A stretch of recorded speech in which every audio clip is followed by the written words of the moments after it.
Zoning Commission work session to order for October 27th, 2025, and we will start by calling roll. David Gross. Here. David Ebert. Here. Richard Rinley. Here. Jerome Abenabo. Here. Jerry Savoy. Here. Brandon Arnold. Here. And Claudia Bettel is here.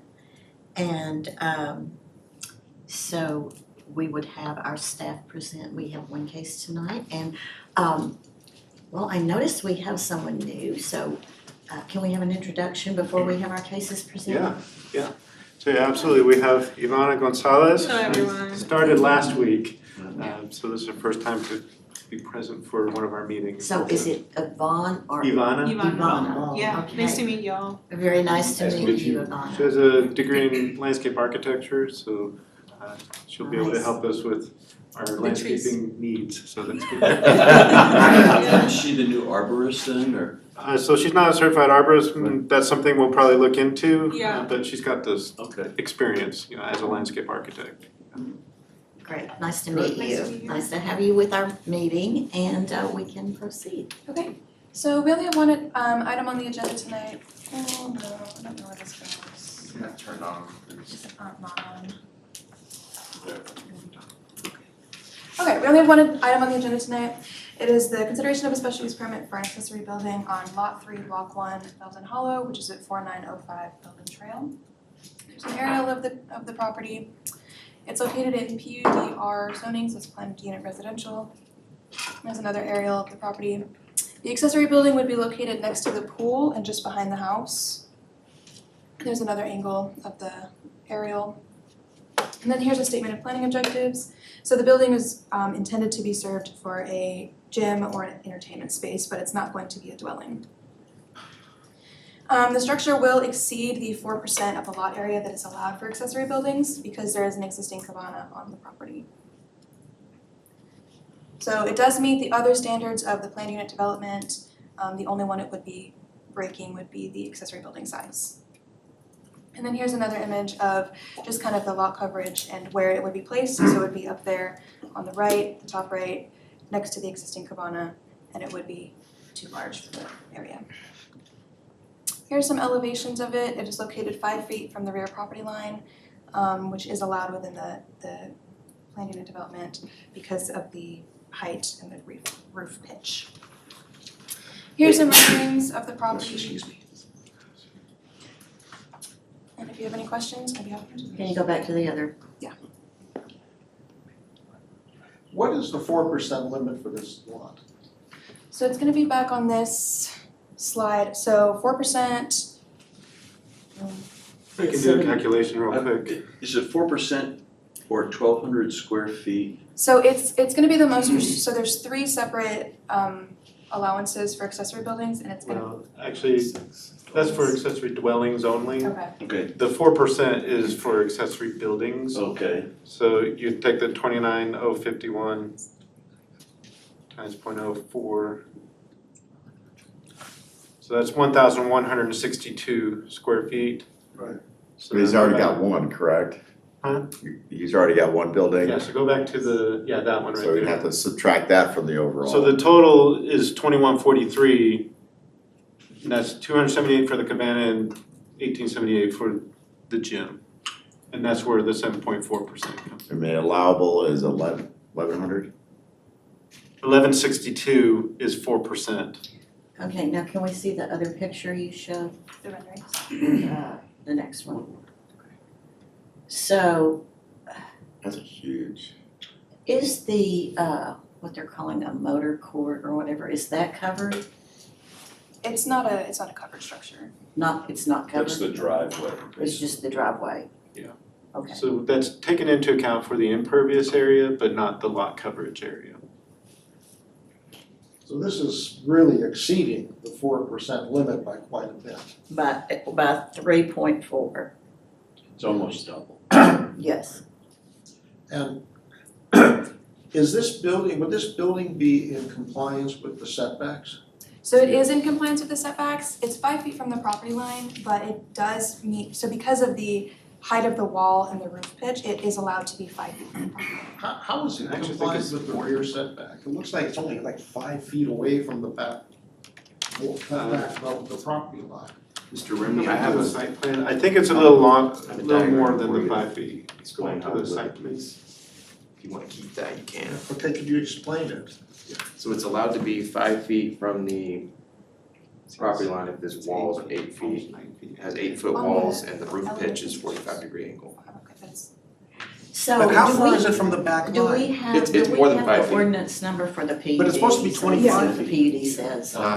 Not per section 3.27. I'll let Ben keep going. 3. So this is the site plan they Yeah. provided, it's actually 8 feet 11 inches, almost 9 feet from the property, the rear Okay. property line. And then they have the 10.5 feet from the side property line. Right, I know, I understand the side, I'm concerned about the rear property line. So they're saying 8 feet 11 inches, so almost 9 feet away from the rear property line. And there is a 7.5 foot easement and they're outside. Yeah, where is there an exception to the 25-foot rear setback rule for this kind of lot? Yeah, so accessory Yes, so we need to know the buildings ordinance number so don't we can follow see what we're- those are for primary structures, Yeah, those right. setbacks. And accessory buildings have a different setback and it's based on the height. And so at a wall height of 8 feet, they can be as close as 5 feet to the property line. And then they also have to stay under a 45-degree angle from there. In this case, they have an 8-foot wall. They could be 5 feet away, but they're actually 8 feet 11 inches. So they're further away than what the minimum is Is allowable. there something that says that? Yeah, it's in our section for accessory buildings. Could you send me a copy of whatever Yeah, that is? we can do Because I don't wanna waste everybody's time with this, but I'm concerned about that. Yeah. One other thing I'm concerned about, this is a PUDR, and I'd like to see the ordinance Mhm. and have citations for when it was considered by the P and Z and the city council. Sure. So the ordinance number is 02-1344. I couldn't understand you, I'm sorry. It's 02-1344. We can make sure that that's included in your packet that you get. Right, if you could send me an email with it earlier, because Yeah, we I'd like to can do look that. at them. The thing I'd like to remind everybody that when we've had similar cases like this, there was one in Brown Trail Saddlebrook about 3 years ago where he wanted to put an extra building in and we denied that We case. did, and I think he might have built it anyway. We have a code enforcement officer, I don't do that. And then I think about that carpool that we had taken down, granted that was done without any permission, but was more than twice the size. So what I wonder is 1,800 square feet, some people live in houses and raise families and 1,000 square foot. smaller than that. Yeah. I lived in houses smaller than that. Yeah, so does it have to be that big? Would be my question. Yeah, cause you could reduce it to a 900, under 1,000 square foot and be closer, or even at a 800 square foot, and you'd be within the 4%. Yeah, You exactly. could drop it out of 1,000 square foot for a gym, And I look at the it's a size of commercial gym. I look at the size of this room and you can get a lot of workout there. equipment in this room if you. There.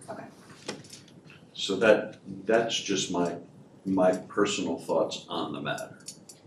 Okay, so if they're gonna party and entertain in that area, the only other residential property that might be impacted is this neighbor here. So the property just here, they did actually submit a letter of support for the. Oh, I see, The- okay. The other thing, and I worked on a house further down Belden Court, and I remember it was during a heavy rainstorm, and the water comes from the subdivision to the east. I think that it's not Jim Mitchell Trail, it may be Manning or one of those. Is that building, how the water flows when it rains on that property, is that building gonna be a big dam? Also, in other words, to see if they have it, if we have a topographical survey of that area. The drainage on that, The drainage comes, I've seen it literally washed out this guy's pool, it was one of these, 2 inches in 20-minute rainstorm, and we get them. last weekend. What? Just this past weekend. Yeah, exactly. So that would be a concern that about drainage. Now granted, we have the impervious and area and all that, but the practical matter is where's all that water? Is water coming that way and where is it going? Or how's that structure gonna change where the water goes? Get into the law of unintended consequences.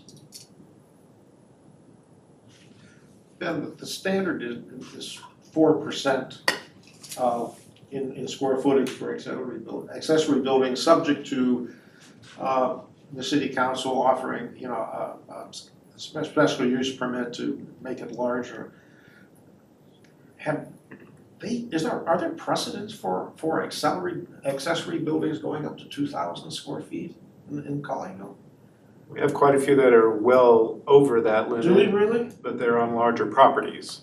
Right. We have some that are close to 4,000 or 5,000 square feet as an accessory building. But they're on multiple acres. Right, and I So think there's an they're- exception to the 4% rule for No, those. they isn't still there? comply with the They are? 4%, Okay.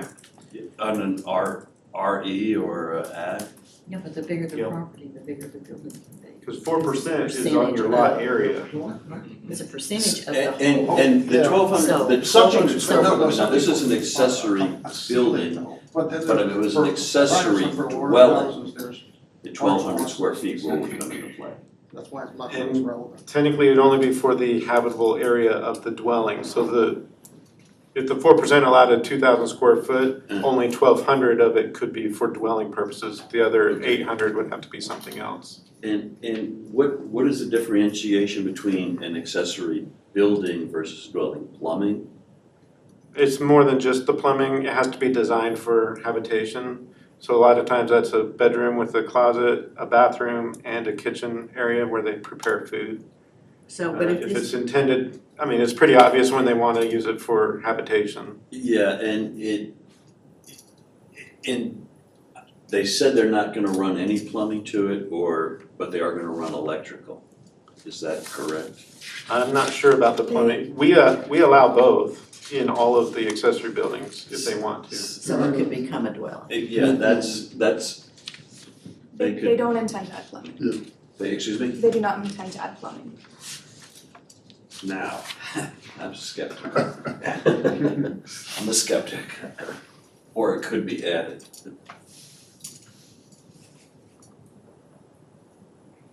It's a lot of dwelling, Yeah, a lot of house on. They do state no plumbing inside the structure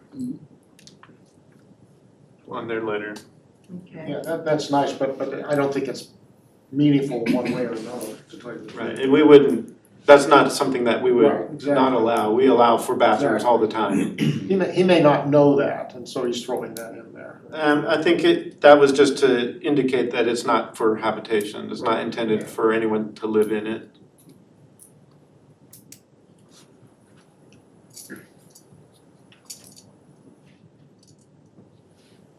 Any other questions?